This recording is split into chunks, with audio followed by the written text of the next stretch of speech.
Salut mes petits lapins. Bon, j'espère que vous allez bien. Je suis un peu... Qu'est-ce que t'as? Mais qu'est-ce de mon fils? Bah alors? Hop là. Bon, je suis un peu rincé ce soir, hein, je vous le cache pas.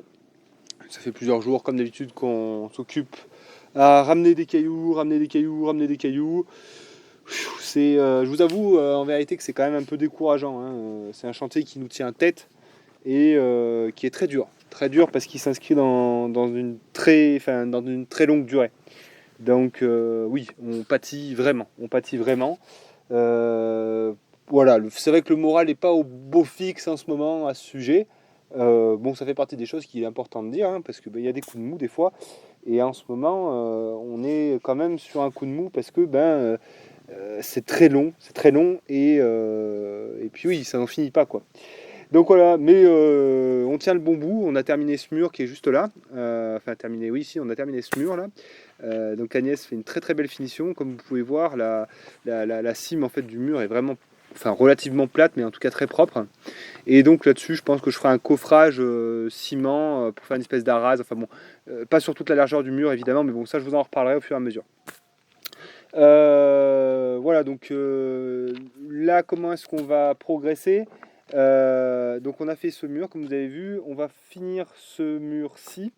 Et ensuite, il va falloir se calmer un petit peu sur la finition des murs, puisque, comme je vous l'ai expliqué, il y a ces drains à faire, et donc il faut pouvoir passer le tracteur.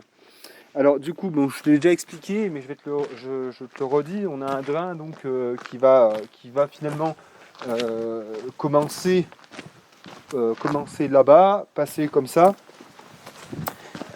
suivre donc mes pas, et ensuite hop, faire comme ça, et aller jusque au fond là-bas, hein. Et de chaque côté, l'eau se déversera sur le terrain d'en bas. Et donc on ne peut pas finir ce mur-là puisqu'il nous faut conserver cette largeur-là afin de pouvoir passer le tracteur avec la pelleteuse et de creuser la tranchée. Donc là, ce qu'on veut faire, comme j'ai expliqué, c'est finir le mur qui est là-bas et ensuite faire ce drain. Et qu'est-ce qu'il y a aussi? Alors j'espère que je m'explique un petit peu bien. En même temps que ce drain, il y a pas mal de choses différentes à faire. Donc il y a ce drain et il y a aussi deux choses qu'il faut faire passer en même temps. C'est le PVC de la fin de la phytoépuration, rappelez-vous, qui est juste là-bas, et le trop-plein de la QVBC. Le trop-plein et la fin de la phytoépuration doivent passer dans une tranchée ici et aller dans un bac à bovins là, qui fera, je pense, 400-500 litres, qui sera ici. Donc voilà, donc tout ça en fait, ça fait un beau méandre de tranchée, donc il faut bien y calculer comment est-ce qu'on passe ce tracteur, qu'est-ce qu'on fait en premier, etc., pour ne pas se retrouver le bec dans l'eau. Et en tranchée aussi encore à faire en même temps que ce drain-là, il y aura celle-ci là qui nous permettra d'amener l'eau du robinet jusque dans la Walipine. Donc voilà, donc on termine ce mur et ensuite on va étudier à faire toutes ces tranchées et à faire passer et les drains et les PVC et les playmout, etc., etc. Donc ça, ce sera dans les jours prochains. Il nous reste quand même quelques mètres cubes de pierre à ramener. Voilà, donc voilà pour la progression de ce chantier qui, comme je l'ai dit, est un chantier très dur. Le potagiste m'avait taclé de manière assez, on va dire, oui, violente d'abord, mais je veux dire, c'était juste ce qu'il disait, que c'était beaucoup d'énergie humaine et de pétrole consommé. Voilà.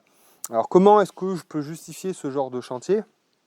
D'abord par ma situation géographique, qui va impliquer le fait de se prémunir du froid.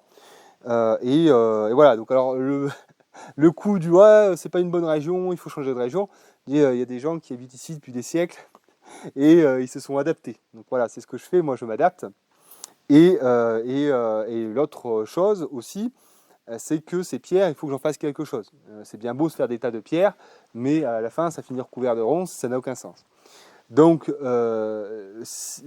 voyez bien que s'il y a autant de murets, si je fais autant d'espace minéral, c'est pour une simple bonne raison, qu'il faut que je range finalement ces pierres. Donc autant faire quelque chose avec. Et donc c'est pour ça que je m'en sers pour cette serre. Voilà. Bon, mais il en reste encore très lourd à faire déjà. Donc comme je vous ai expliqué, tout ce terrassement. Et aussi, la charpente, tout ça, là, ça va être du taf. Et puis donc le polycarbonate aussi qui sera un coût, mais ça on verra, de toute façon c'est bon, on peut l'assumer quoi, mais voilà. Bon bah enfin bref, mais voilà pour ce qui est de la Walipini, de comment ça se profile, et puis voilà. Sinon, alors évidemment, hein, comme vous le savez, le quotidien est fait de choses et d'autres. Et puis donc il a fallu faire une petite pause pour s'occuper de rentrer tout ce qui est citrouille, potiron, tout ce qui est courge finalement avant le gel. Donc on a pris une demi-journée, je sais plus, une journée ou une demi-journée, et bien d'abord pour tout récolter et ensuite et bien tout couper et puis mettre sur les composteurs jusqu'à temps que ça se dégrade et qu'on s'en resserve ensuite au potager. Et donc, quitte à faire ça, je veux dire, quitte à récolter, autant préparer les planches pour la saison prochaine. Donc, on passe un coup de houe, fumier, et ensuite donc bâche d'ensilage perforée comme vous pouvez le voir. Voilà. Donc là, cette année, on fait comme ça. Et je suis persuadé que ça va nous arranger beaucoup la vie dans le sens où eh bien, on découvrira uniquement et seulement quand on voudra semer. Donc on n'aura pas un couvert végétal qui sera installé avant de semer. Et puis le fait de couvrir le sol, évidemment, permet l'accélération de la décomposition du fumier et le mélange avec des lombrics, etc. Enfin bon, ça, tout ce qui est maréchal, putain, ça y est. Déjà comme traite de Zemmour, alors maintenant si j'utilise le mot maréchal, alors là c'est terminé. Non mais tout ce qui est maraîchage sur sol vivant et tout, bon, c'est pas ici qu'il faut venir voir. Moi je prends des choses, en particulier donc dans la ferme de Cagnol, hein, qui fait une utilisation massive des bâches. Qu'est-ce qui se passe?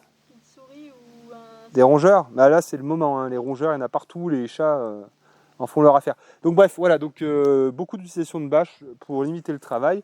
Et puis voilà, donc on les taille à dimension et comme je vous disais, pardon, on va les nommer avant de les enlever pour ne pas avoir à chercher est-ce que c'est la bonne, est-ce que c'est pas la bonne, puisque les planches ne sont pas normalisées. Donc ça, encore une fois, c'est pas GG. Comme je vous ai expliqué, on va avoir une toute autre méthode.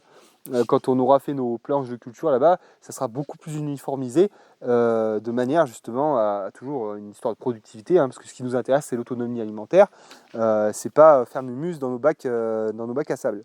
Donc voilà, donc encore, ça c'est un truc justement duquel vous pouvez vous inspirer pour éviter de faire entre guillemets l'erreur. C'est que si vous êtes à la recherche d'une certaine autonomie alimentaire, il faut standardiser de manière à être productif. Hein. Alors je sais bien, c'est des termes qui ne trouvent pas beaucoup d'écho dans notre milieu, parce que on fuit justement ce monde pour un monde plus naturel. Mais si on cherche à manger, malheureusement, il faudrait y repasser. Ah oui, je sais, hein, c'est un discours qui ne plaît pas. J'ai l'air d'un vilain capitaliste, mais moi, je ne compte pas mourir de faim dans l'avenir. Et puis voilà. Sinon, on a enfin pu terminer cette zone, juste là. On est assez content. Donc, tu sais, le carton broyat, hein, donc là, ça y est, c'est enfin terminé. Donc, je suis bien content. Ça va permettre d'y tenir pendant une certaine période.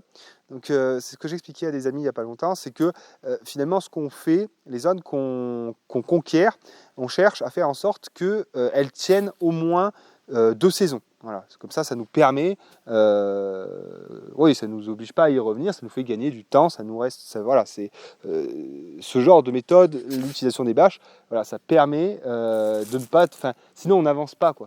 Voilà, s'il faut revenir à chaque fois sur ce qu'on a fait tous les ans, sur des terrains aussi grands que le nôtre, ça n'est pas possible. Donc ça oblige à faire, quand on passe quelque part, à faire en sorte que ça tienne au moins 1 à 2 saisons. Voilà. On a aussi pris un moment pour mettre les chèvrefeuilles. Donc voilà, donc les chèvrefeuilles, c'est ces plantes-là, mais vous devez bien connaître, hein, c'est très connu comme plante de talus. Alors ça, c'est une bestiole qui craint rien du tout. Hein, ça prend très rapidement, ça envahit très rapidement les talus. Et donc aussi là, c'est pareil, ça se bouture, se duplique très facilement. Donc ensuite, ça fait des grosses boules, hein, ça va couvrir tout le talus. Et là, encore une fois, la bâche permet de limiter la concurrence des autres herbes et de permettre justement à ce chèvrefeuille de tout couvrir. Et la bâche ne sera de toute façon plus apparente. Là, je vous montre ça dans peut-être 2 ans, je pense. On ne verra plus la bâche. Le dessus, par contre, comme j'ai expliqué, sera habillé d'autres choses. Là, on va aller chercher ça chez à la pépinière. Voilà, et puis sinon, pas grand chose de neuf hein, en définitive. Si on a fait du gros boulot là-haut. Donc là c'est pareil, là, on perd beaucoup de temps à la récolte des pierres puisque forcément elles sont de plus en plus inaccessibles. Évidemment on prend les plus faciles en premier, puis après ça nous demande beaucoup plus de temps pour les dernières. Et puis voilà, donc là on a bien progressé, mais pour l'instant on ne va pas faire plus de terrassement que ça ici, hein, puisque le but, comme j'explique, c'est de finir la Walipini avant l'hiver. C'est d'abord ça, hein, de manière à faire la maçonnerie hors gel. Et voilà. Donc ici, on a pu arracher les 3-4 boulots qu'il y avait là. Donc ça nous a passé une bonne journée. Il a fallu quand même creuser de manière conséquente. Et donc on a pu les arracher et les mettre à la déchetterie là-bas. Et vous voyez que le talus a réellement progressé. On a maintenant une avancée conséquente qu'on va renforcer. Hein. Alors, on va continuer à... Mais vous voyez là, tout ça c'était inexistant. Hein. Donc ça c'est quand même une belle réussite je trouve. Et on va continuer à ramener de la terre, beaucoup de terre, pour avoir une esplanade encore plus grande. Et puis surtout pour avoir la tasser aussi. Hein. Le passage des véhicules fait qu'on la tasse. Parce que là après on va avoir une... Pardon. Après on va avoir une... Désolé. Après on va avoir une cuve souple. Donc il y a intérêt que ce talus soit très solide. Et on pourra réfléchir d'ailleurs avec les grosses pierres qu'on découvre et dont on n'a pas l'utilité pour l'instant, puisque là on est sur la finition, donc on cherche plutôt des petites pierres pour la Walipini. On pourra faire un enrochement hein, qui permettra de retenir ce talus. Et ensuite cet enrochement, enfin bon, on verra pour la suite. Mais vous voyez là, il y a du boulot, hein. Il y a du boulot, il y a du mètre cube surtout. Il y a du gros mètre cube, mais bon, ça va avancer. Hein. Là, je pense qu'on va pouvoir la déterrer assez facilement, parce que la terre se laisse bien faire, il n'y a pas trop de cailloux dedans. Donc voilà. Sinon, j'ai notre ami Jean-Paul Pellardi, là, qui est donc adjoint au maire, qui est passé voir donc, les sapins de la parcelle 92. Donc là, il en touche, il a constaté en fait la chose, et il va voir donc avec Pierrette, la mairesse, pour me donner ou non l'autorisation de faire de l'abattage pour faire un puits de lumière. Voilà, ça va éclaircir, ça va nous ramener de la lumière et donc ça va permettre justement ramener plus de soleil, plus de chaleur, plus de lumière, tout simplement. Voilà, donc ça va être fait. Voilà, donc pour terminer finalement, il faut qu'on finisse cette Walipini, on va la finir. Et quand on aura fait ça, on pourra avec plaisir changer de chantier parce que, comme je l'ai expliqué, c'est intense. Et donc, on va d'abord faire la préparation de nos 4 parcelles de 100 mètres carrés pas loin des Dindes.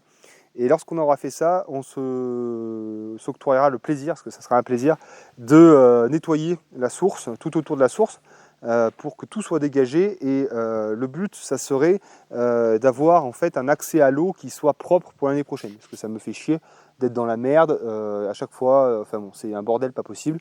Donc j'aimerais que ma source soit propre. Et j'ai fait la... Alors ça va faire l'objet d'un reportage aussi.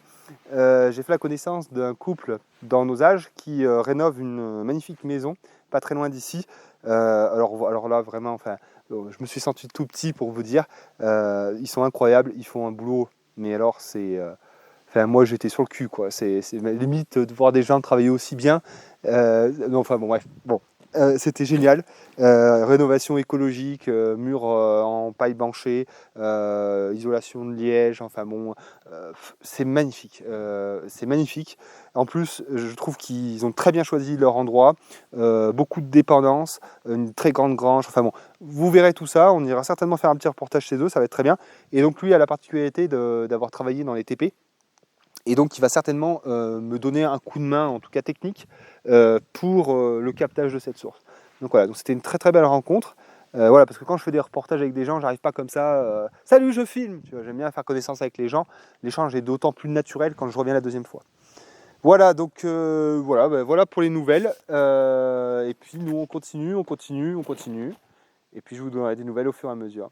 Voilà mes petits lapins, bon j'espère que cette petite pastille vous aura plu. Effectivement, pas grand chose à montrer, hein, puisque les journées se ressemblent, mais c'est aussi ça, le quotidien, hein, je trouve que c'est important des fois, et on bosse comme des fumiers, et le soir, on se dit, putain, mais on n'a rien fait, quoi. Et puis on recommence le lendemain, et on se dit, on n'a rien fait. Et au bout d'un moment, on arrive au bout du chantier, on se dit, ah, ça va aller le coup. Mais c'est dur, voilà. Et ça, il faut le dire, il faut le montrer, puis il faut tenir bon. Donc voilà, donc les amis, si vous êtes dans des travaux et que vous avez un coup de mou, que ça va pas très bien comme nous, bah, en ce moment ça va très bien, pas très bien, bah, tenez bon, ça finit toujours par se faire, et on finit toujours par être satisfait. Il faut affronter les coups de blues avec courage. Voilà mes petits lapins, je vous dis à la prochaine, je vous fais plein de bisous, et puis n'oubliez pas le petit like, ou le dislike, hein, parce qu'en ce moment c'est la mode, et je vous dis à la prochaine. Salut!